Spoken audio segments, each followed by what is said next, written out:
Hello students. तो हम लोग क्लास थर्ड का जो चैप्टर सेकंड है, जिसकी मैंने फर्स्ट वीडियो बनाई थी, उसका पार्ट 2 हम लोग अब इसको रीड करेंगे। ओके, तो let us read. All hail to you. जब उसने कहा, मैंने पिछले चैप्टर में आपको बताया था कि जब वो किंग फ्रॉस्ट ने पूछा कि आप मुझे जानती हैं कि मैं कौन हूँ, तो उसने बताया मैं मतलब किंग फ्रॉस्ट हूँ, king of the red noses हूँ। इस तरीके से उसने अपना परिचय दिया। तो अब जो गर्ल्स थी उसने क्या रिप्लाई किया, ऑल हेल टू यू। जिस प्रकार से हम तुम किसी को विश करते हैं ना, तो उसी विश में उसने कहा ऑल हेल टू यू, आपको जो सर्दी है, जितनी भी सर्दी है, आपको मुबारक हो। यानी कि हेल मीन्स वैसे ओले होते हैं, ऐसे बर्फ़ की जो बौछार टाइप होती है उसको भी हेल से जोड़ा जाता है। तो उसने कहा all hail to you great King Frost, महान किंग फ्रॉस्ट, आपको all hail to you. Answer the girl in a gentle cooing voice. उसने बहुत ही विनम्र और मधुर आवाज़ में उसने ये कहा, have you come to take me, क्या आप मुझे यहाँ लेने आए हैं? Are you warm my child, are you warm my child, क्या तुम अपने आप को गर्म महसूस कर रही हो? मतलब आर यू वार्म, क्या तुम गर्म हो माई चाइल्ड, मतलब तुम्हें सर्दी नहीं लग रही कि अपने आप को तुम गर्म महसूस कर रही हो, ऐसा उन्होंने पूछना। ही क्वेश्चनड इन अ रिप्लाई, उसने प्रश्न किया उत्तर में, और उसने क्या उत्तर दिया, क्वाइट वार्म किंग फ्रॉस्ट, मैं अपने आप को गर्म महसूस कर रही हूँ, मुझे कोई किसी प्रकार की सर्दी नहीं लग रही है। सी आंसर्ड, उसने उत्तर दिया, दाउ सी ट्रेम्बल्ड एज शी स्पोक, जबकि वह जब बोल रही थी तो उसकी आवाज़ कपकपा रही, वह काँप रही थी। ट्रेम्बल्ड मीन्स क्या होता है, काँपना। ट्रेम्बल्ड मीन्स क्या होता है, काँपना। तो जब वह बोल रही थी तो वो काँप रही थी। The King Frost stooped down and bent over the girl and the crackling sound grew louder and the air seemed to be full of knives and darts, and again he asked। तब उस king Frost ने क्या किया, stoop down, उसने अपने आप को stoop down किया, and bent over the girl, और उस लड़की के ऊपर से वो फिर ऊपर चला गया, and the crackling sound grew louder, और उसने तेजी से बहुत ही तेज प्रकार का एकदम क्रैकलिंग साउंड किया, जिस and the air seem to be full of knife, और हवा जो थी वो इतनी तेज़ी से बहने लगी जिस प्रकार से कोई चाकू से एक तरीके का वार कर रहा हो। एंड अगेन ही आस्क्ड, और उसने दोबारा से पूछा। मतलब जब उस लड़की ने कहा हाँ मैं अपने आप को गर्म महसूस कर रही हूँ, तो उसने इतनी तेज़ जोर से क्रैक, जब वो मतलब अपनी उंगलियों को चटकाता था तो उससे सर्दी क्या होती है, बढ़ती है। तो उसने क्रैकलिंग साउंड किया जिससे बहुत अधिक सर्दी बढ़ गई, और सर्दी बढ़ने के साथ साथ उन्होंने तेज़ हवाएं भी चला दी जो कि चाकू की भांति काम कर रही थी, शरीर में चुभने का काम कर रही थी वो। उसके बाद में फिर उसने पूछा दोबारा से, my child are you warm, मेरी बच्ची क्या आप अपने आप को गर्म महसूस कर रही हो, क्या आप अभी भी गर्म हो? Are you warm you beautiful girl, एक सुंदर लड़की, क्या तुम गर्म हो? अभी भी तुम्हें अपने अंदर गर्मी सी महसूस हो रही है? And though her breath was almost frozen on her lips, and though, और यद्यपि हर ब्रीथ, उसकी जो सांस थी, वाज ऑलमोस्ट फ्रोजन, जमने लगी थी, फ्रोजन मीन्स जमना, ऑन हर लिप्स, उसके ओठों में, she whispered gently quite warm King Frost, उसने कहा मैं पूर्णतया अपने आप को गर्म महसूस कर रही हूँ, मुझे सर्दी नहीं लगी, जबकि उसकी आवाज़ बिल्कुल ओठों में जम सी रही थी। तो उसने बिल्कुल धीमी सी, विस्पर्ड मीन्स फुसफुसाना, बहुत धीमे से बोलना, उसने धीमे से बोल करके कहा, जी quite warm King Frost. The king frost gnashed his teeth and crackled his fingers and his eyes sparkled। तो उसने क्या किया, उसने गुस्से में अपने दांतों को पीसा, और उसने तेजी से अपनी उंगलियों को क्रैक्ड किया। क्रैक करने पर बहुत अधिक सर्दी बढ़ जाती है, मैंने अभी बताया था। और उसने अपने दांतों को पीसा, एंड हिज आई स्पार्क्ड, और उसकी आंखों में बहुत ही तेज चमक सी आई, and the crackling crisp sound was louder than ever, और उसने बहुत ही तेज प्रकार की उसने क्रैकलिंग साउंड को की, मतलब जिसमें चरचराने जैसी आवाज़ है, उस प्रकार की उसने साउंड को उत्पन्न किया। And for the last time he asked her, और लास्ट टाइम पे फिर उसने पूछा उससे, madam are you still warm, क्या तुम अभी भी अपने आप को गर्म महसूस कर रही हो? Are you still warm little love, क्या तुम अब भी मेरी प्रिय छोटी सी बच्ची, क्या तो अब भी अपने आप को गर्म महसूस कर रही हो? And the poor girl was so stiff and numb that she could just gasp still warm okay. अब वो बेचारी लड़की इतनी अधिक नम, सर्दी से इतनी अधिक मतलब उसको नम हो गई थी, मतलब ठिठुर गई थी कि वो बिल्कुल कठोर सी हो गई थी। That she could just gasp, कि अब वो बिल्कुल भी बोलने वाली कंडीशन में नहीं थी। Still warm okay king, O king, तब भी उसने क्या कहा? तब भी उसने कहा ओ किंग, मैं अपने आप को गर्म ही महसूस कर रही हूँ। And the poor girl was now her gentle words and her uncomplaining ways touched King Frost. उसके प्यारे से शब्दों ने और उसकी कोई शिकायत न करने के शब्दों में, शिकायत न करने के तरीके में उसने उसके इस तरीके ने क्या किया? किंग के हृदय को छू लिया। मतलब कितनी परेशानी के बावजूद भी इस लड़की ने हमें किसी भी प्रकार का शिकायत का मौका नहीं दिया कि हमने इसको इतना टॉर्चर किया, इसको परेशान किया, उसके बावजूद भी इसने हमसे ये नहीं कहा कि हाँ मुझे आपसे शिकायत है और मुझे सर्दी ले, मतलब उसके शब्दों में किसी भी प्रकार की कोई शिकायत नहीं थी, कोई कंप्लेन नहीं थी। और उसके जो वर्ड थे बहुत ही निवेदनपूर्ण वर्ड थे, उसकी जो आवाज़ थी वो बहुत ही मधुर थी। तो इन सभी चीज़ों ने क्या हुआ?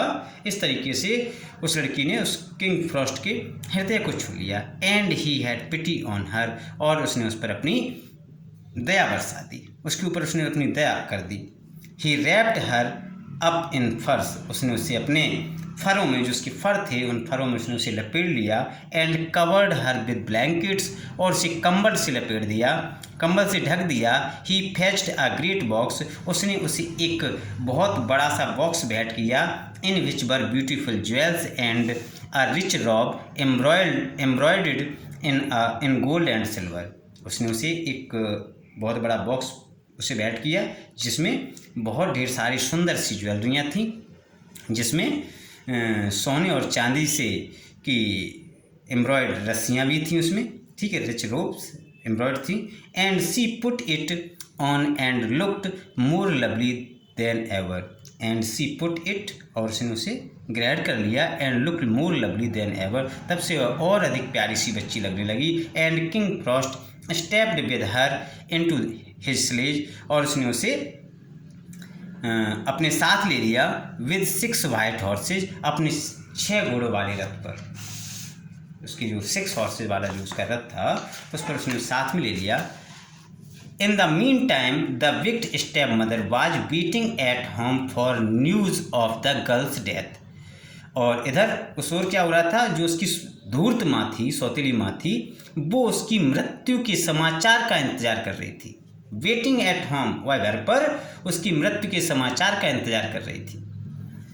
And preparing pancakes for the funeral feast, और वह उसके अंतिम संस्कार के लिए मालपुआ की तैयारी कर रही थी, पकवानों की तैयारी कर रही थी उसके अंतिम संस्कार। जिस किसी का अंतिम संस्कार होता है तो उसके जो भोजन बनता है, फनरल फीस्ट, जो अंतिम संस्कार का जो भोज होता है उसमें जो भोजन बनता है, तो उसकी वो तैयारी कर रही थी। She said to her husband, उसने अपने पति से कहा, old man you better go out into the fields and find your daughter's body and bury her. Old man, और बूढ़े आदमी, you better go out into the fields, अच्छा होगा यह तुम दोबारा से उस मैदान में जाओ। And find your daughter's body and bury her, और अपनी लड़की के शव को ले आओ और उसे दफन कर दो, दफना दो। She said all the bad words she could that made the old man weep, वह जितने भी बुरे शब्द बोल सकती थी उसने उतने ही बुरे शब्दों को बोला। She said all the bad words, उसने बुरे शब्दों को बोला। सी कुड, जितने भी वो बोल सकती थी। That made the old man weep, जिससे वो बूढ़ा आदमी रोने लगा। And suddenly the door cracked and flu open, तभी क्या हुआ? दरवाजे में तेज आवाज़ आई और दरवाज़ा फ्लू ओपन हो गया, हवा के साथ खुल गया। And a great heavy chest was pushed in and behind it came the step daughter, तभी एक विशाल काय आकृति ने धक्का देकर वो अंदर आई और उसके पीछे उसकी सौतीली बेटी खड़ी हुई थी। Radiant and beautiful in a dress and all glittering with silver and gold. वो बहुत ही चमकीले, बहुत ही जैसे कि प्रकाश सा फैल रहा हो, इस प्रकार की बहुत ही सुंदर आभूषण को पहनी हुई थी। एंड अ ड्रेस, कपड़े पहनी हुई थी। All glittering with silver and gold, वो सभी सोने और चांदी से बहुत ही सुंदर लग रहे थे। For a moment the stepmother's eyes were dazzled. इसको देख करके क्या हुआ, उसकी सौतेली माँ की आंखें चकाचौंध हो गई। क्या है, इतनी ढेर सारी ज्वेलरी पहने, इतने अच्छे से कपड़े पहने ये मतलब इसको देख करके उसकी सौतेली माँ थी, उसकी आंखें कैसी हो गई, चकाचौंध हो गई। उसने क्या कहा था, उसने तो भाई अपने हस्बैंड से बोली थी कि आप जाओ, वो लड़की को जाकर के ले आओ जंगल से, ताकि उसकी डेड बॉडी को दफन कर दे। इधर वो क्या कर रही थी, उसके अंतिम संस्कार के भोज के लिए मालपुओं की तैयारी कर रही थी। लेकिन तभी अचानक क्या हुआ कि तेज हवा के साथ एकदम दरवाज़ा खुला और एक बहुत विशालकाय आकृति उसके घर में आकर के एंटर हो गई। उसके पीछे ही लड़की खड़ी थी, जो लड़की बहुत अच्छे कपड़ों में और ढेर सारी ज्वेलरी के साथ में थी वो। तो इस सब चीज़ को देखकर उसकी माँ कैसी हो गई, चकाचौंध हो गई। Surprised at the twist of the time, उस समय अचंभित करने का एक नया मूड आ गया। She called to her husband, उसने अपने पति से को बुलाया। Old man, yoke the horse at once into the sledge and take my daughter to the same field and leave her on the same spot precisely. उसने क्या कहा, ओ बूढ़े आदमी, एक बार आप अपने घोड़े को फिर से, यू के घोड़े का नाम था द हॉर्स एट बंस, आप दोबारा से फिर उस जगह पर मेरी खुद की बेटी को भी छोड़ करके आओ और उसे यकीनन उसी स्थान पर छोड़ना जहाँ पर तुमने हमारी स्टेप डॉटर को छोड़ा था। And so the old man took the girl and left her beneath the same tree where he had parted from his daughter. उसने क्या किया, ठीक उसी पेड़ के नीचे जा कर के उस बूढ़े के सामने उसको भी यूँ छोड़ दिया जहाँ पर वह अपनी पहली वाली बेटी को छोड़ करके आया था। In a few minutes King Frost came past, कुछ ही मिनटों में किंग फ्रॉस्ट वहाँ पर आ गए। Looking at the girl he said are you warm my child, उसको देख करके, लुकिंग एट द गर्ल, लड़की को देख करके उन्होंने कहा, are you warm my child, क्या आप गर्व महसूस कर रही हो मेरी पुत्री। What a blind old mug you must be to ask such a question। जब उसने पूछा, किंग फ्रॉस्ट ने, कुछ ही मिनटों में जब किंग फ्रॉस्ट वहाँ पर, जब किसान उसे वहाँ छोड़कर चला गया, तो कुछ ही मिनटों में वहाँ पर क्या हुआ कि किंग फ्रॉस्ट आ गए। तो किंग फ्रॉस्ट ने उस लड़की को देख करके कहा कि are you warm my child, क्या आप अपने आप को गर्व महसूस कर रही हो। तो लड़की ने क्या उत्तर दिया, सुनिए, what a blind old mug you must be to ask such a question. तो उसने क्या कहा, क्या तुम बिल्कुल ही अंधे हो और बिल्कुल मूर्ख हो जो इस प्रकार का क्वेश्चन कर रहे हो हमसे। उस लड़की ने क्या उत्तर दिया, क्या तुम बिल्कुल अंधे हो, क्या तुम बिल्कुल मूर्ख हो जो इस प्रकार का क्वेश्चन कर रहे हो हमसे। सी आंसर्ड एंग्रीली, उसने गुस्से में उत्तर दिया, don't you see that my hands and feet are nearly frozen. Don't you see, क्या तुम्हें नहीं दिखाई देता है कि हमारे हाथ और पैर सर्दी की वजह से बिल्कुल जमे जा रहे हैं। मेरे हाथ और पैर सर्दी की वजह से जमी जा रहे हैं। The King Frost sprang to and fro in front of her, तभी किंग फ्रॉस्ट वहाँ से एकदम झूलता हुआ, इस पेड़ से उस पेड़ पर झूलता हुआ वहाँ से चला, उसके सामने से चला गया। क्वेश्चनिंग हर, उसके क्वेश्चन से, and getting only rude rough words in reply till at last he got very angry. उसके बुरे व्यवहार से, उसके बुरे शब्दों से किंग फ्रॉस्ट को अंत में बहुत तेज गुस्सा आ गया। एंड क्रैक्ड हिज फिंगर्स, और उसने अपनी उंगलियों को चटकाना स्टार्ट कर दिया। मैंने पहले भी बताया था, जब वो अपनी उंगलियों को चटकाता था किंग फ्रॉस्ट तो बहुत तेज अधिक सर्दी बढ़ जाती थी। एंड ग्नैश्ड हिज टीथ, तो उसने अपने दांतों को पीसा। And froze her to death, और उसको बिल्कुल जमा दिया जिससे उसकी मृत्यु हो गई, लड़की की मृत्यु हो गई। तो उसने गुस्से में आकर के अपने दांतों को पीसा, उसने अपनी उंगलियों को चटकाया जिससे सर्दी की वजह से उस लड़की की मृत्यु हो गई। The King Frost sprang to and fro in front of her, King friends उछल करके फिर उसके सामने आया। Questioning her and getting only rude rough word in reply. Sorry, मैंने यहाँ सेंटेंस गलत कर दिया। Do you want to her my feet, sorry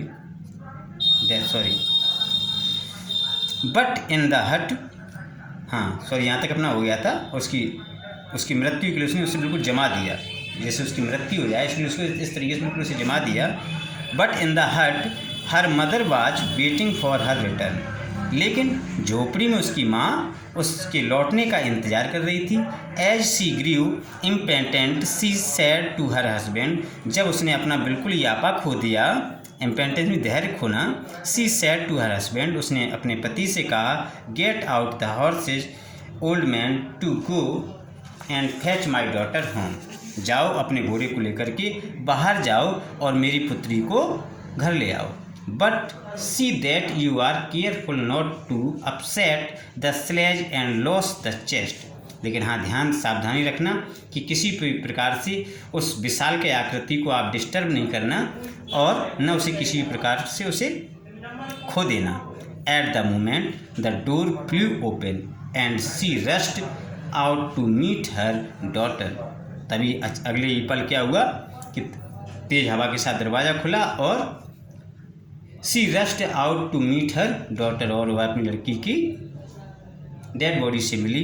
as she took her frozen body in her arms she too froze like her, उसकी शरीर इस तरीके से जम चुका था जैसे कि वह बिल्कुल ही वह जम चुकी थी, अर्थात उसकी डेड हो गई थी। तो आप अपना इस तरीके से ये चैप्टर कंप्लीट हो जाता है। ओके, नेक्स्ट वीडियोज में हम आपकी एक्सरसाइज कंप्लीट करके डालेंगे, तब तक आपको क्या करना है, इस एक्सरसाइज को खुद ही कंप्लीट करना है। ओके, जैसे क्या है GNT-ER,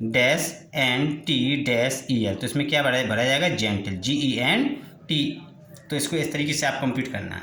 ठीक है, ओके, थैंक यू।